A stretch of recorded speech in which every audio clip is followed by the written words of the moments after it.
चर्चा करेंगे प्रधानमंत्री नरेंद्र मोदी जी की विजिट की, जो कि मॉरिशस में हुई थी 11 से 12 मार्च 2025 को। मॉरिशस के प्रधानमंत्री नवीन चंद्र राम गुलाम की आमंत्रण पर यह यात्रा की गई थी। वहां पहुंचते ही नरेंद्र मोदी जी का स्वागत गीत गवई, जो कि बिहार का भोजपुरी संगीत है, इससे किया गया था। इसके बाद प्रधानमंत्री मोदी जी ने 57वें राष्ट्रीय दिवस समारोह में दूसरी बार मुख्य अतिथि के रूप में भाग लिया था। याद रखना है, पहली बार 2015 में मुख्य अतिथि के रूप में भाग लिया था राष्ट्रीय दिवस समारोह में मॉरिशस के, और इस बार 57वें राष्ट्रीय दिवस समारोह में, नेशनल डे पे मॉरिशस के दूसरी बार एज अ चीफ गेस्ट ये शामिल हुए थे।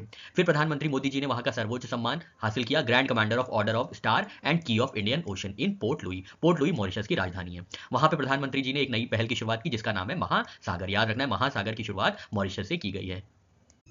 12 फरवरी 2000 मार्च को डिपार्टमेंट ऑफ बायोटेक्नोलॉजी या जैव प्रौद्योगिकी विभाग ने असम सरकार के साथ बायो ई3 पॉलिसी को प्रमोट करने के लिए समझौता किया है। बायो ई3 की साझेदारी को मजबूत करने के लिए असम सरकार और ministry of science and technology ने क्या किया है, समझौता किया है। बायो ई3 देख लेते हैं क्या है। तो बायो ई3 है biotechnology for economy, environment and employment, अर्थव्यवस्था और पर्यावरण और रोजगार के लिए जैव प्रौद्योगिकी। इस नीति की शुरुआत की गई थी 24 अगस्त 2024 को।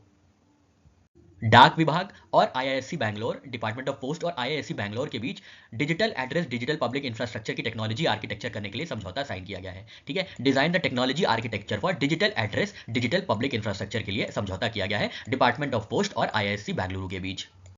क्वार्टरली साइमंड्स या क्वार्टरली साइमंड्स के 15वें संस्करण में 15वें एडिशन में आईआईटी धनबाद की रैंकिंग हो गई है 20। याद रखना है, आईआईटी आईएसएम जो है Dhanbad, Indian school of mines Dhanbad, वहां पे इंजीनियरिंग, मिनरल एंड माइनिंग की जो रैंकिंग है वो भारत में वो 20वीं हो गई है। याद रखना है, प्रीवियस रैंक थी 41, 41वीं रैंक थी पिछली बार, और इस बार 15वें संस्करण में आईएसएम धनबाद की रैंकिंग हो गई है 20।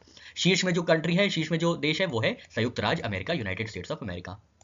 तेजस लड़ाकू विमान ने air to air Astra missile का सफल परीक्षण किया है। तो तेजस फाइटर जेट ने सक्सेसफुली टेस्ट किया है air to air Astra missile का। कहां पे? चांदीपुर, उड़ीसा में। वर्ल्ड रोटरैक्ट डे 2025 मनाया जा रहा है, ऑब्जर्व किया जा रहा है 13 मार्च को। इस बार की थीम है the magic of rotary. Next है वर्ल्ड किडनी डे भी सेलिब्रेट किया जाता है, ऑब्जर्व किया जाता है 13 मार्च को। इस बार की थीम है are your kidneys okay, detect early, protect kidney health. Theme है इस बार की, क्या आपकी किडनी ठीक है, जल्दी पहचानें और किडनी स्वास्थ्य की रक्षा करें। रिजर्व बैंक ऑफ इंडिया या भारतीय रिजर्व बैंक और national centre for financial education, राष्ट्रीय वित्तीय शिक्षा केंद्र ने आपस में मिलकर nation wide financial literacy campaign को लॉन्च किया है। राष्ट्रव्यापी वित्तीय साक्षरता अभियान को लॉन्च किया गया है आरबीआई और एनसीएफई द्वारा। आरबीआई है रिजर्व बैंक ऑफ इंडिया और एनसीएफई है national centre for financial education. भारतीय रिजर्व बैंक और राष्ट्रीय वित्तीय शिक्षा केंद्र ने ये कैंपेन लॉन्च किया है, अभियान लॉन्च किया है।